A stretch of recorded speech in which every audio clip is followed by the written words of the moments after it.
Bonjour à tous et bienvenue dans cette nouvelle vidéo où on va parler de l'aspect vulnérable des personnes bipolaires, de l'escroquerie, la manipulation ou encore les personnes perverses. Donc malheureusement, dans toutes les recherches que j'ai pu faire, etc., je vois que c'est un aspect dont on ne parle pas. Ça ressort parfois dans certains témoignages que j'entends, voire même assez souvent, mais on n'en fait pas un sujet. C'est vraiment de cet aspect vulnérable des personnes bipolaires. Effectivement, on est plus vulnérable que les autres personnes. C'est un sujet très important et qui me tient vraiment à cœur parce que je suis passée par là et ça peut faire tellement de dégâts. C'est incroyable. Donc, comme je disais précédemment, c'est vraiment quelque chose que j'entends dans les témoignages, mais dont on n'en fait pas un sujet, même chez le psychiatre ou ce genre de choses, c'est pas quelque chose qui ressort. En tout cas, de mes recherches et de ma propre expérience. Par contre, dans les témoignages, à plusieurs reprises, c'est des personnes qui ont quand même été escroquées à un moment donné ou qui se sont fait duper, voire même abuser. Donc, bien sûr, la phase hypomaniaque, maniaque nous met en totale vulnérabilité parce que on est dans cette euphorie, cette joie explosive,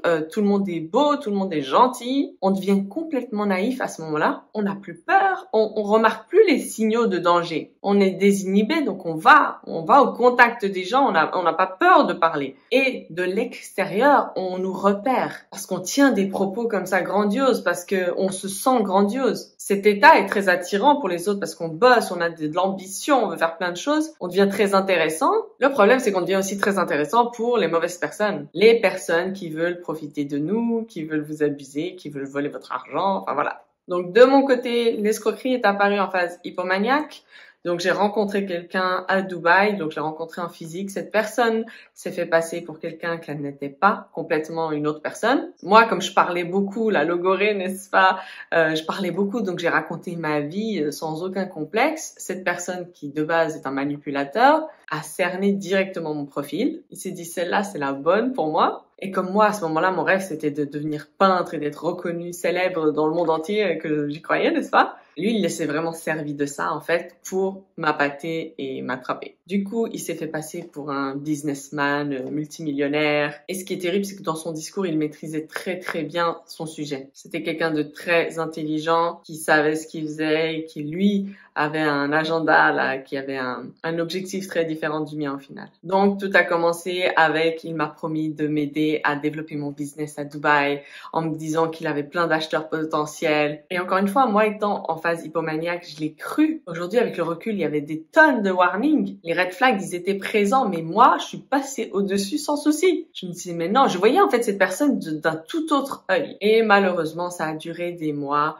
où j'ai envoyé de l'argent à cette personne pour m'aider à développer mon entreprise là-bas. Je suis même retournée pour déposer une toile parce qu'il m'a promis qu'on allait la vendre à je ne sais qui. De mon côté, ça a été très loin, cette histoire. J'ai vraiment perdu beaucoup d'argent et bien plus. J'ai perdu beaucoup de plumes dans cette affaire.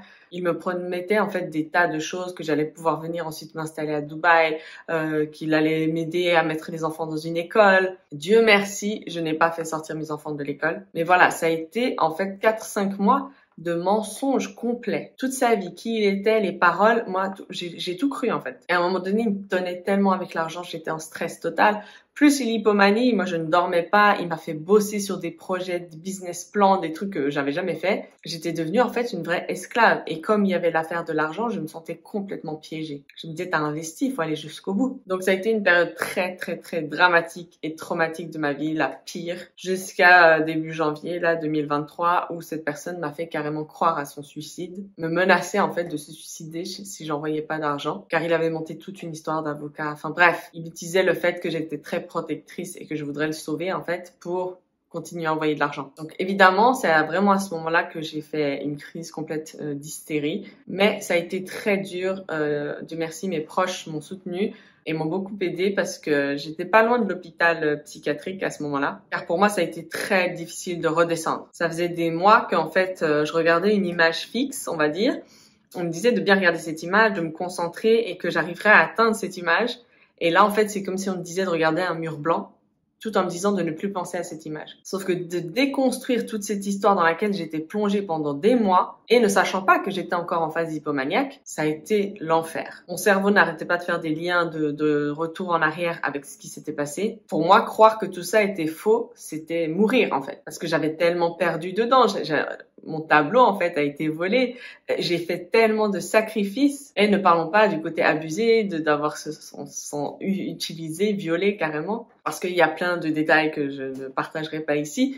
Mais voilà, j'ai commencé vraiment l'année de la manière la plus catastrophique que ce soit. Donc ça, effectivement, c'est en phase hypomaniaque. Comme on est tellement ouvert sur l'extérieur, on est tellement désinhibé, on a tellement peur de rien. Bien sûr, il y a le côté aussi hypersexualisation. J'ai entendu des témoignages de personnes qui se sont retrouvées à avoir des relations sexuelles comme ça, ou même avec plusieurs personnes, sans même les connaître en fait, et que de base, elles sont pas comme ça. Et ensuite, il faut dealer, il faut porter ce trauma, il faut porter ce souvenir en fait. Et c'est une des choses, je trouve, les plus difficiles, c'est de gérer en fait l'après et de se reconstruire tout en ayant honte de soi, etc.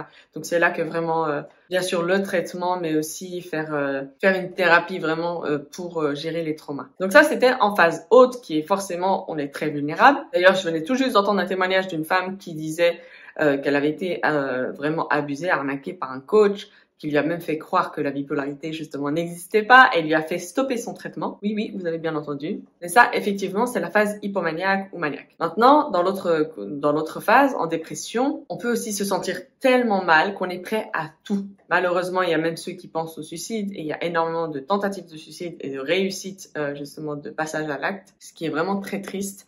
Mais il y a aussi l'effet, je me sens mal, il faut que je trouve une solution et on est prêt à tout acheter, tout gober à ce moment-là. Il suffit que quelqu'un se positionne un peu comme sauveur, qui a une solution magique, ben on est prêt à tout aussi. Ça va tellement mal qu'il faut que quelqu'un nous aide, on veut trouver une solution. Donc voilà, aujourd'hui j'avais envie de partager ma propre expérience avec justement l'escroquerie. Aujourd'hui sous traitement, je sais que ça ne me serait jamais arrivé comme ça, en étant traitée et stabilisée. Je revois toute cette histoire en fait d'un autre œil. J'aurais jamais laissé les choses aller aussi loin. Voire même en fait, ça n'aurait jamais commencé parce que j'aurais vu tout de suite que cette personne n'était pas bonne. Donc c'est très triste, ça fait partie de la maladie, d'accepter cette maladie, d'accepter son passé aussi, ce qu'on a fait, ce qu'on a pu faire, ce qu'on a pu dire, la façon dont on a pu se comporter, la plus horrible des façons parfois. Mais de garder en tête, d'en parler justement. C'est ce que je fais aussi un peu avec cette chaîne, c'est de faire de la psychoéducation, de parler de qu'est-ce que c'est que d'être une personne bipolaire et qu'on est beaucoup plus vulnérable à ce genre de personnes, aux agresseurs, etc.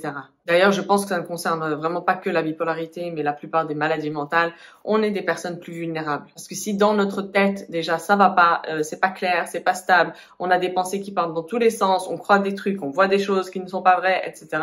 Pour quelqu'un d'extérieur qui a vraiment de mauvaises intentions, c'est très facile pour lui de nous manipuler. Donc voilà, c'est tout pour aujourd'hui. N'hésitez pas en commentaire à me faire partager votre témoignage et dites-moi si vous aussi vous avez vécu une situation pareille. Malheureusement, les personnes mal intentionnées se servent de cette bipolarité pour nous nuire. Mais vous n'êtes pas tout seul, voilà, ça n'arrive pas qu'aux autres. Donc en commentant aussi et en partageant votre histoire, vous montrez aux autres que ça va. Il n'y a pas de honte à avoir, c'est la maladie et on peut tous être concernés. Donc voilà, c'est tout pour aujourd'hui. D'ici la prochaine fois, prenez grand soin de vous et à bientôt.